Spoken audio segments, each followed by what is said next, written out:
All right. Welcome back to another episode of the Then and Now Bible study. Uh, Still rocking and rolling through the book of Mark. And really excited to be bringing all this to you. Man, from the comments on the last couple of videos, I'm starting to see that people are getting it. You're getting the what's so cool about the book of Mark and how a lot of these things in the way that it's compiled, whenever we start studying them one thing at a time, the we miss the complete meaning for whenever we start studying them together and the overarching story that Mark is driving, that Mark is presenting in these. And so a lot of people made comments of like, oh wow, I never saw how all those parables work together to tell one story, to drive one point, to drive one commandment as we go out. And uh, I'm so thankful y'all are getting that. I'm so thankful that's the thing that is being brought to light, because we're going to see a lot more of that. You're going to, like, this is just scratching the surface of of how these things work. And whenever we start looking at how Mark puts stuff together and why he puts it in the order that he does, it really makes sense. And it helps us to understand what Mark really is driving at, the point in which he's driving at. And also it helps us answer the question of like, okay, well, why are these events in Matthew's gospel in a different order than what they are in Mark's gospel? You know, why does Luke tell it in a different way than Matthew and Mark? Why does John tell it in a total different way? And we go, well, who's right? You know, did Mark have it in the right order? Did Matthew have it in the right order? Did Luke have it in the right order? Who actually remembers this stuff correctly to actually put all these events in the correct order? And it's like, you go, no, that's none of them were trying to do that except for maybe Luke. Luke may have been putting a little bit more emphasis on the actual order things that happen, and even him probably not as much as what we think he would, but definitely not Matthew and Mark. They are ordering things for this purpose. They are ordering the events not because that's the order in which they happened, but this is the order in which these are events that all go together and they tell a cohesive story. And again, as we start here, we are about to come into another one of those like group of events that tell a cohesive story, that come together at one event at the end where you go, oh wow, that really makes a big difference. That's a stark contrast that we see there. And so it's going to, we have several events that we've kind of got to go through. And then we're going to put all of them together and say, hey, okay, this is how the story all these things work together. But again, so we're jumping into a kind of another section. We we have narrative portion, and we had a portion of Jesus's teaching where he goes into parables, and we're driving what those parables mean. Now we are coming into another section that is going to be dealing with faith, and dealing with people's faith and belief, and what belief will be able to do, and the amazingness of our faith and faith in Jesus, and what that can look like in our life. Let me make sure I hit the right one. All right, here we go. All right, so we are going to be in Mark. Uh, Man, what chapter am I in? Mark, chapter 4. I should know this before I start the video. I should know what chapter I'm actually in. Mark, chapter 4, and we're going to be in 35 through 41. One of my favorite events. One of my favorite events to preach on. I love this. This is I have a handful of those sermons that you know that are bangers, and preaching this passage is definitely one of those banger sermons. I love it. But anyhow, not going to preach it today. And in fact, I'm not even going to hit the same points that I typically would be hitting as I'm preaching it. I might hit a few of them. But just teaching it and just, hey, we're going to draw out some stuff here. So verse 35, on that day when evening came, he said to his disciples, let us go over to the other side, leaving the crowd behind. They took him along just as he was in the boat. There were also other boats with him. A furious squall came up, and the waves broke over the boat so that they were nearly swamped. Jesus was in the stern, sleeping on a cushion. The disciples woke him and said, Teacher, don't you care if we drown? He got up and rebuked the wind and the waves. Quiet, be still. Then the wind died down, and it was completely calm.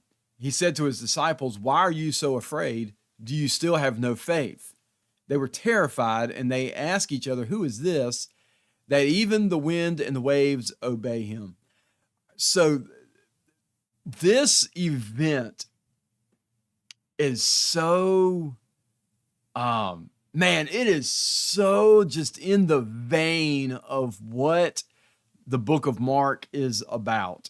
It is so in the vein of this like message and this drama that we see played out in Mark. And this is really one of those kind of the overarching story of Mark and the overarching theme of Mark. This is one of those events that really, really kind of a landmark moment in the book of Mark. So I really want to kind of dig into that and point that out. It says, so that day when evening came, he said to his disciples, let us go to the other side. So again, they are on the Sea of Galilee. And as I've brought up before, the Sea of Galilee, it is a large lake. In fact, I've done this before, but I'm going to do it again. I'm going to pause it. And I'm going to pull a map up. All right. I didn't actually pull a map up. I've pulled up Google Earth.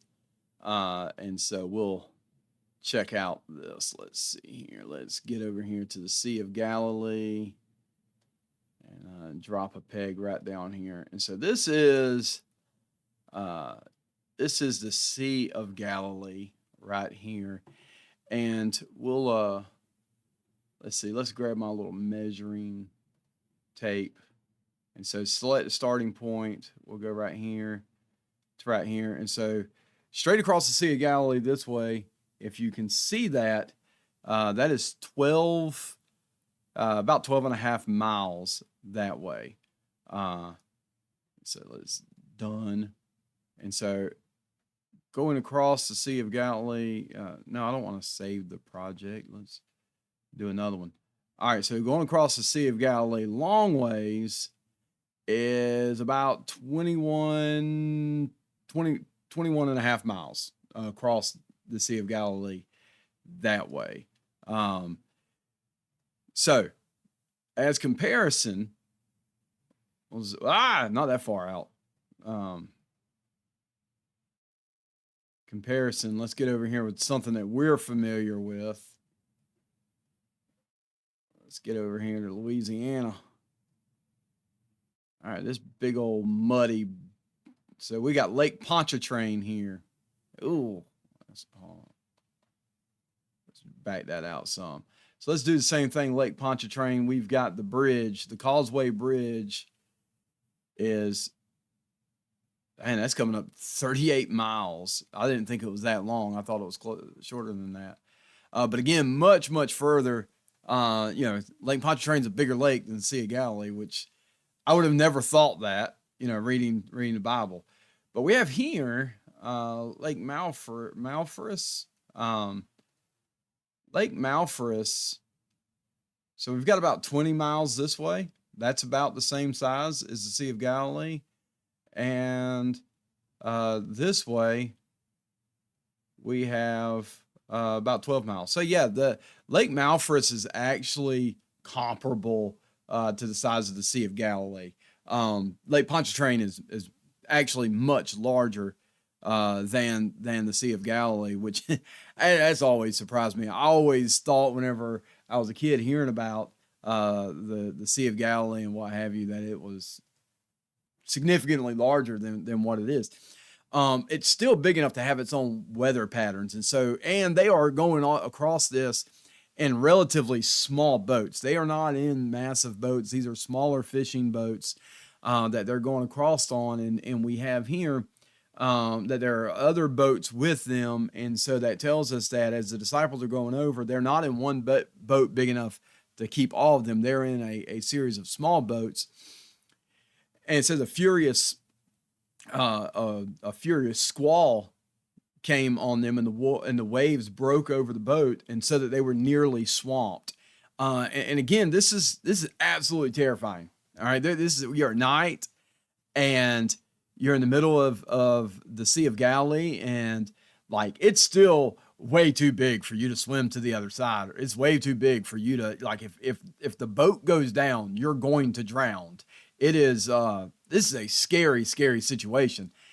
And it says that Jesus was sleeping in the stern on a cushion.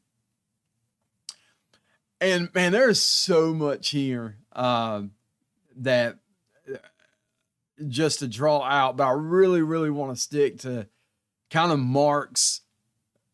what Mark is driving. There is a ton of stuff here, but I really want to stick to what Mark is driving here. And what he is driving has to do with faith. And the question. These are the two things, like what is this about? This is about, and there's so many applications here. And one day I'll preach this and you'll see all the applications that could be here that are good applications. But for the purpose of this, we are going strictly, this is why Mark is writing this. He said to his disciples, "Why are you still afraid? Have you no faith?" And they were terrified of each other, and they asked, "Who is this?" Now, something that I've been hammering on since the beginning of this study is that the main question or the main thing that we are following the disciples through is the disciples in their journey of learning who Jesus is. And in the first verse of Mark allows the hearers, allows his listeners to learn exactly who Jesus is and the implications of that. He says that Jesus is the Messiah, and not just the Messiah in the sense of a military guy or anything like that. He is the Messiah in the sense of the suffering Savior of Isaiah. He is God in the flesh. And Mark immediately allows his audience to know this, but then takes them on a journey following the disciples as the disciples learn who Jesus is. And it's clear at this point, they still don't quite know who Jesus is. And so a couple of things here that I want to point out that I believe Mark is driving. And one is that they're terrified in this. They've been around Jesus, and Jesus has healed the sick. Jesus has cast out demons. Jesus has done all manner of miracle up to this point. But all of the other miracles, aside from healing Peter's mother, have been for other people. Now, or Peter's mother-in-law. Healing Peter's mother-in-law did have a direct effect on Peter, probably a direct effect on James and John, because they may have been cousins with Peter or something. There may have been family related there. So that they all may have been somehow related to this woman in some sense. And so in that sense, yes, the healing of Peter's mother-in-law was a miracle that affected them, but they weren't. It's not like this. Like all the other miracles that Jesus has done has been for other people and not for the disciples. This is a miracle where the disciples have seen Jesus work in other people's life. The disciples have seen Jesus's power demonstrated in the lives of others. But here, Jesus's power is demonstrated in their life. Like they are at danger. they are the ones that are going to drown if Jesus doesn't intercede for them. And this miracle affects them. And so with that, they even though they've seen Jesus work in other people's lives and deliver other people, whenever it's time when they're in trouble, they panic and they're like, "What, Jesus, do you care if we drowned? Jesus, do you care?" And of course, Jesus cares. He's in the boat too, and Jesus gets up and he says, "Quiet, be still," and the storm completely died down, and Jesus makes this statement. He says, "Why are you so afraid? Have you no faith? Or do you still have no faith?" And we look at that and we go, "Man, that's wow, Jesus, that's pretty ruthless." But again, kind of that same thought process of these guys have been around Jesus. They have seen all these miracles. Granted, miracles that were in other people's lives, but they've seen the power of Jesus demonstrated. And so the expectation should be, hey, you've seen my power demonstrated. You've seen that I have power over sickness, over disease, over demon possession. You've seen my power on display. Why are you worried about a storm? Why are you worried about this? If I can take care of others, don't you think I can take care of you? If I can take care of others, don't you think that we can manage? Yeah, I think so. It's like the wheelbarrow. It's like, are you gonna, we believe Jesus can deliver, we believe Jesus can heal, but whenever it's us, are we willing to get in the wheelbarrow and go across the Niagara Falls on a tightrope with Jesus?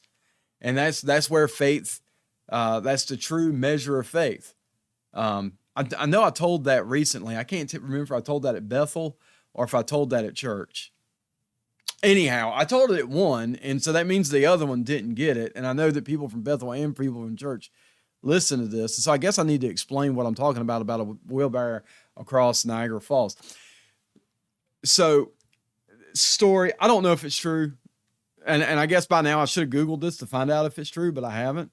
But I'm going to tell it again. And if you fact check me and it's not true, don't worry about it. Just the story. So anyhow, there's this daredevil and he walks across a tightrope, Niagara Falls across the tightrope.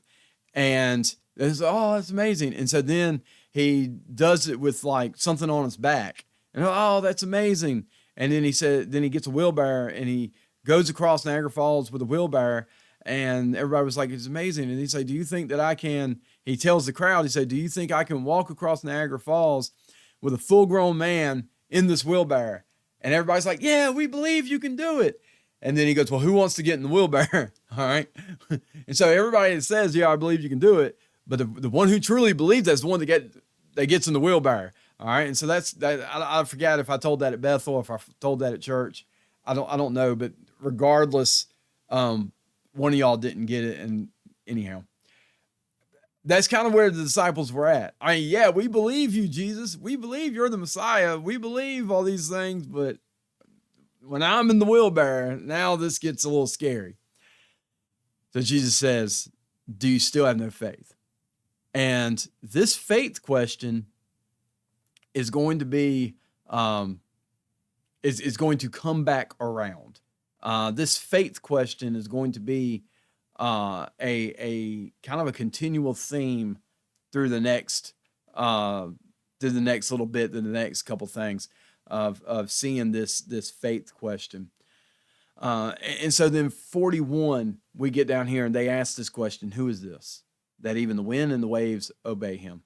The central question that the disciples are asking in the book of Mark is, who is this? And this is why I say, when I said at the beginning, that this is one of those events that are very central to Mark and very central to what Mark is trying to drive. This is what I mean. This is one of those moments where Mark exposes the meta narrative of what he is getting at. Who is this? Who is this that even the wind and the waves obey him? That is the great question that the disciples have. So that's what it meant then. Who is this? That the wind and the waves will obey him. And again, the disciples are, they know of Jesus, right? They know Jesus is, they have a really good idea he's the Messiah. They're getting that. They know that he can perform signs and wonders and miracles and healings and cast out demons, and they know he's sent by God, and they know that his teachings are special and different. But who is this? Who can command even the wind and the waves? Who is this? So, my question to you, that was the then. This is the now. Who is Jesus? Who is Jesus to you? Is Jesus a nice thought? Is Jesus a moral figure? Is Jesus an unobtainable moral standard that you try to hold yourself to? Is Jesus a help in times that when you need some help? Is Jesus your Lord and Savior? Who is Jesus to you? And what idea do you have about Jesus? Do you realize that Jesus is the one that the winds and the waves obeyed, that the storms in our lives are under his control, are under his authority? It's easy to go, Jesus, don't you care if I drown? I mean, do you care if I drown? Do you care if I drown in this debt? Do you care if I drown in this depression? Do you care if I drown in this addiction? Do you care if I drown in whatever, fill in the blank of whatever it is that you're drowning in? Jesus, do you care if I drown in this?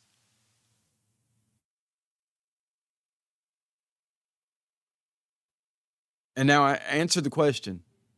Do you realize that whatever it is that you are feeling like you are drowning in, he is the God over. He is not subject to it. He is God over it. Do you realize that? Is that who Jesus is to you? Is Jesus the God over the storm that you're facing? Because why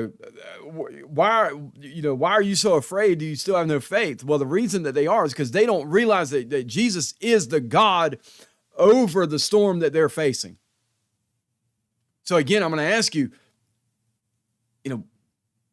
I get being worried. I get being apprehensive. I get being anxious. But again, if you're, hey, I'm drowning in this. I'm drowning in anxiety. I am drowning in concerns. I am drowning in something.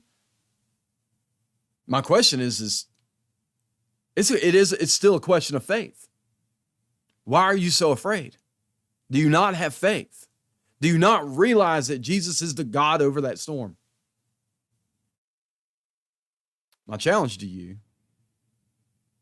is to have that kind of faith.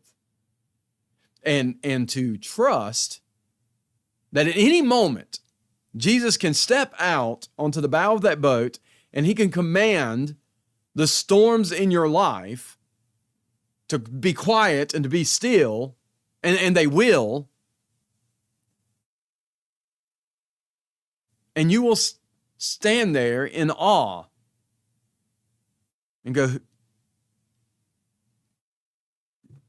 My God is a God that even the storms of life, even the winds and the waves obey him. Everything obeys him. It's faith. It's faith. Trust him. Trust him not just in what you believe he'll do for other people, but trust him in, God, I believe you'll do this for me. I believe that you will be my rescuer, my sustainer. I believe that you are alive and well in my life. Awesome stuff. Let's jump back over here.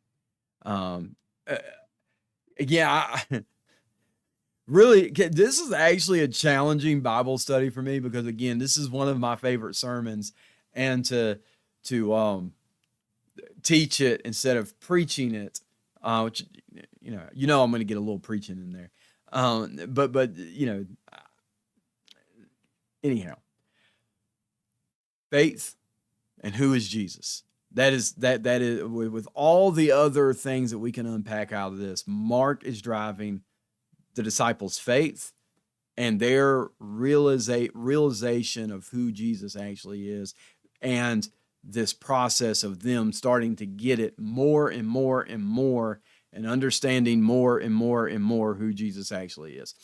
And you know what? That's our life. That is the Christian life, y'all. The Christian life is we having faith, practicing faith in God, faith in Jesus, him delivering us through that, and we learning more and more and more and more about who he is. That's Christianity. That's how it applies. The same thing that it meant then is the same thing that it means now. It's amazing how often I actually say that it's the same meaning. Of course it's the same meaning, because this is an eternal book written by the God of the universe that knows exactly what we need from age to age. It's amazing. And again, I hope y'all are still getting a lot of value out of this. Thank y'all so much. Several comments about the last video. Drop a comment in YouTube if y'all talk to me personally. That just lets me know that value, that you're still getting value out of this, and it makes it a lot easier week by week to continue doing this, knowing that there are people out there who are getting value out of it. And I encourage you to share these videos with other people, because again, I believe that there's a need for simple yet thorough Bible teaching. I think you would agree. But anyhow, love y'all. Like, subscribe, all the YouTube stuff that YouTube people say I'm saying now, and love y'all. And I will see, I'll either see you at church, see you at Bethel, see you around, see you wherever. Love you guys. Bye, everybody. Where do I stop this thing? Where's the same place it's always been?